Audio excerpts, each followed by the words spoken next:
Hello champions, कैसे हैं आप सब। I hope you all are doing very good. So आज हम पढ़ने वाले हैं आपकी बुक फर्स्ट फ्लाइट का chapter number 3 two stories about flying का पार्ट 2 द ब्लैक एरोप्लेन। इसका पार्ट 1 ऑलरेडी मैं बना चुकी हूँ और अपलोडेड है चैनल पे, आप चाहो तो जाकर देख सकते हो। अगर कोई प्रॉब्लम हो तो मुझे कमेंट में पूछ सकते हो। तो आज हम पढ़ने वाले हैं इसका chapter number 2 the black aeroplane. आपको टॉपिक से या आपको टाइटल से ही समझ में आ रहा होगा कि ये जो कहानी है ये एक एरोप्लेन की है जो कि काला एरोप्लेन है और उसका क्या नाम है, उस एरोप्लेन का नाम है ओल्ड डेकोटा एरोप्लेन। तो डेकोटा उस एरोप्लेन का नाम है। स्टोरी शुरू होती है एक पायलट से और वो ओल्ड डेकोटा लेके फ्लाइट के लिए निकलता है। कहाँ निकलता है? France to England. फ्रांस से इंग्लैंड के लिए वो निकलता है पायलट। तो क्या होता है, स्विच्ड ऑन द रेडियो। जब कोई भी पायलट प्लेन में बैठता है तो वो सबसे पहले क्या करते हैं, सारे रेडियो, मीटर, फ्यूल टैंक और जितने भी उसमें इक्विपमेंट्स रहते हैं उन सबको चेक करता है। तो वो भी वही करता है, सारे सब कुछ चेक करता है और उसके बाद क्या करता है, जैसे ही फ्लाइट लेता है, टेक ऑफ करता है, उसके बाद वो पेरिस कंट्रोल रूम को बताता है कि भाई मैंने टेक ऑफ कर लिया है।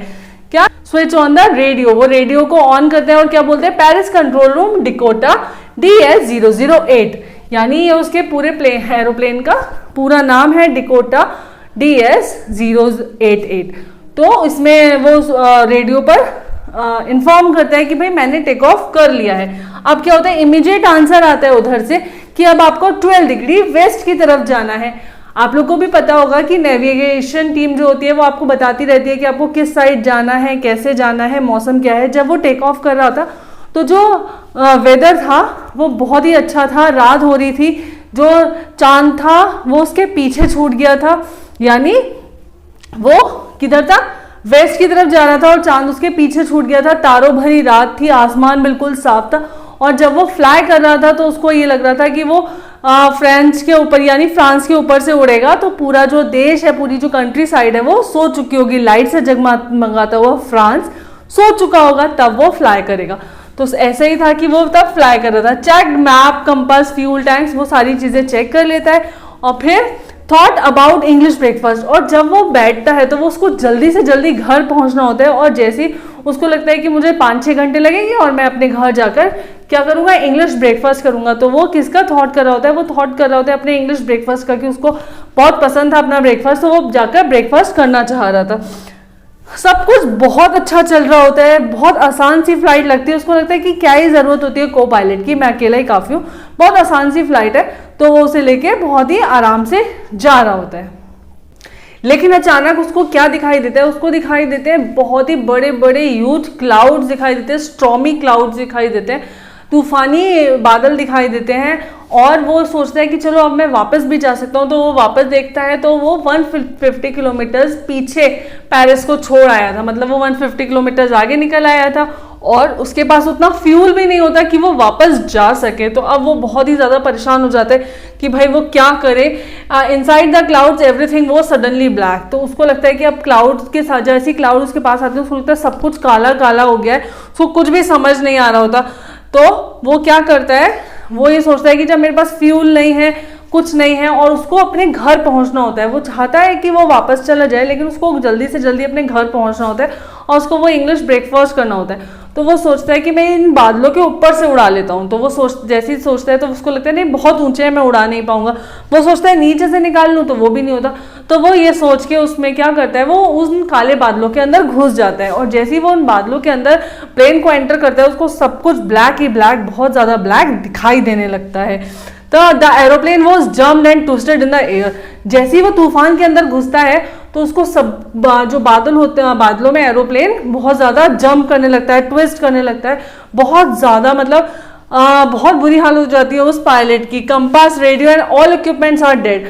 जैसे ही वो तूफान के अंदर घुसता है उसके सारे इक्विपमेंट्स, उसका कंपास, उसका रेडियो, सारे इक्विपमेंट्स डेड हो जाते हैं। वो कोशिश करता है कि वो देखे कि कहाँ पर है, तभी कंपास गोल गोल गोल गोल घूमने लगता है। वो सोचता है चलो मैं रेडियो से कांटेक्ट करूँ, तो वो रेडियो पे बात करना चाहता है लेकिन रेडियो भी डेड हो जाता है। अब उसके पास कोई भी ऐसा इक्विपमेंट नहीं था, कोई भी ऐसी चीज नहीं थी जिससे वो कांटेक्ट कर सके और बता सके कि वो कहाँ है, किस डायरेक्शन में या पूछ सके कि उसको किधर जाना है, उसको कुछ भी समझ नहीं आ रहा होता।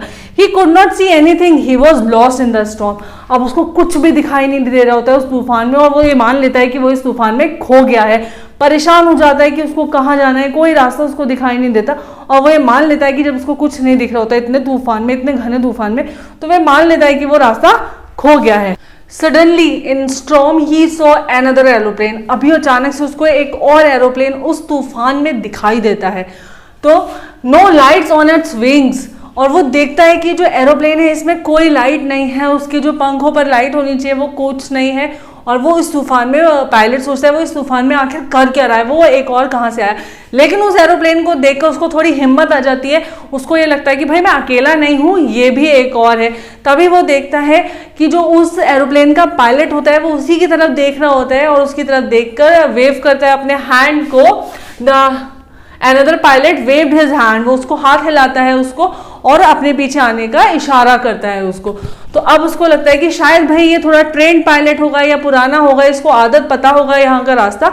तो वो उसके पीछे एक बहुत ही अच्छे स्टूडेंट की तरह उस पायलट को फॉलो करता है। जो उसको दूसरा पायलट दिखाई देता है उसके पीछे ओल्ड डेकोटा का पायलट अपने प्लेन को फॉलो करता है। ही फॉलो अनदर पायलट, वो पूरी तरह से उसको फॉलो कर रहा होता है। उसको लगता है कि भाई यही मुझको इस तूफान से बाहर ले जाएगा। He turn his aeroplane slowly to the north. अभी जैसे जैसे वो पायलट अपने प्लेन को लेकर जा रहा होता है, उसी के पीछे पीछे ओल्ड डेकोटा का पायलट यानी जो राइटर है हमारे, वो क्या करते हैं, अपने प्लेन को नॉर्थ की तरफ उसी के पीछे ले जाते हैं, बहुत ही ओबीडेंट स्टूडेंट की तरह। ओनली 5 or 10 minutes फ्यूल मोर। वो इतनी देर से उड़ रहे थे कि अब उनके पास बहुत ज्यादा फ्यूल नहीं बचा था। उनको लग रहा था पता नहीं मैं कहाँ के तूफान में हूँ, और उनको फ्यूल दिख रहा था। उनको लग रहा था कि बस मेरे पास 5 या 10 मिनट का ही फ्यूल बचा है, अगर मैं पहुंच जाता हूँ तो बहुत अच्छी बात है, नहीं तो गया मैं। तो क्या होता है, suddenly I came out on the clouds and saw 2 lines. अचानक से क्या होता है, उनको जब वो तूफान में होते हैं तो कुछ दिख नहीं रहा होता, लेकिन अचानक से उनको लगता है कि वो तूफान से बाहर आ गए, और उनको कुछ कुछ लाइनें दिखाई दे रही है। तो 2 सीधी लाइनें दिखाई दे रही हैं जिस पर लाइटें जल रही हैं, यानी वो समझ जाते हैं क्या है, इट वॉज रनवे। ये क्या था, रनवे था। यानी अब वो तूफान से बाहर आ चुके हैं, उनको रनवे दिखाई देने लगता है, और वो समझ जाते हैं कि भाई अब मुझे रनवे मिल गया और अब मुझे मेरे प्लेन को नीचे उतारना है। जैसे उनको रनवे दिखाई देता है तो वो कहते हैं आई वॉज सेफ। उनको बहुत रिलैक्स फील होता है, और वो कहते हैं भाई अब तो मैं बच गया, और वो तुरंत ही पीछे मुड़कर देखते हैं। क्यों? He turn to look back but the sky was empty. वो पीछे मुड़कर देखते हैं कि भाई मैं देखूं जो मेरा को पायलट था या जो दूसरा एरोप्लेन का पायलट था वो कहाँ है, मेरे को उसको थैंक्स बोलना, और बहुत सारी चीजें उनके दिमाग में चल रही होती है। लेकिन जैसे ही वो पलट के पीछे देखते हैं तो आसमान पूरा खाली पड़ा होता है, उनको कोई भी नहीं दिखाई देता है। तो वो क्या करते हैं, वो लैंड करते हैं वहां पर, और वहां पर जैसे ही वो लैंड करके अपने ओल्ड डेकोटा से निकलते हैं, उसको छोड़कर सीधे कहाँ पहुंचते हैं, कंट्रोल टावर पहुंचते हैं। और वहां जो लेडी बैठी होती है उससे कहते हैं भाई मुझे उस इंसान से, यानी जो दूसरा एरोप्लेन आसमान में था उसके पायलट से मेरा कांटेक्ट कराइए, मुझे उससे बात करनी है और मुझे उसको थैंक यू बोलना है। लेकिन जब वो ये बात कहते हैं तो वो जो लेडी वहां कंट्रोल टावर में बैठी होती है बहुत ही स्ट्रेंजली उन्हें देखती है और उनको बोलती है कि you was the only one in the radar, कि बस आपका ही एरोप्लेन था हमारी रडार में, और कोई हमको एरोप्लेन ही नहीं दिख रहा। तो he was very much shocked. वो बहुत ज्यादा शॉक्ड हो जाते हैं, उनको गूज बम्स आ जाते हैं, वो डर जाते हैं कि भाई ऐसा कौन था जो मेरी हेल्प करने के लिए इतने बड़े तूफान में आ गया। सो हु हेल्प मी, उनको लगता है भाई कौन था वो जिसने मेरी मदद करी, कहीं वो, अभी आप मुझे बताएंगे कि वो कौन था। तो वो बहुत ज्यादा शॉक्ड हो जाते हैं, बहुत ज्यादा परेशान होते हैं, और उनके मन में बहुत सारे सवाल होते हैं। हु वॉज अनदर पायलट, भाई वो दूसरा पायलट था कौन? अगर आपको पता है तो आप मुझे कमेंट करके बताएं कि भाई वो दूसरा पायलट था कौन। And that's all about the story. तो बस यही स्टोरी है इज द ब्लैक एरोप्लेन की। ये ब्लैक एरोप्लेन वो है जो सेकेंड एरोप्लेन आया था, ओल्ड डेकोटा ब्लैक एरोप्लेन नहीं है, तो कंफ्यूज मत होइएगा। और उम्मीद करती हूँ आपको ये बहुत अच्छे से समझ में आ गई हो। अगर आपको कोई भी चीज़ समझ नहीं आई तो आप मुझे कमेंट करके पूछ सकते हैं। अब मिलते हैं हम नए वीडियो में। लेकिन अगर आपको ये वीडियो अच्छा लगा हो तो वीडियो को लाइक करे बगैर मत जाएगा, मेरे चैनल को सब्सक्राइब कर लीजिए अगर नए हैं इसी तरह के बढ़िया वीडियोस के लिए। तो मिलते हैं फिर किसी और वीडियो में। Thank you.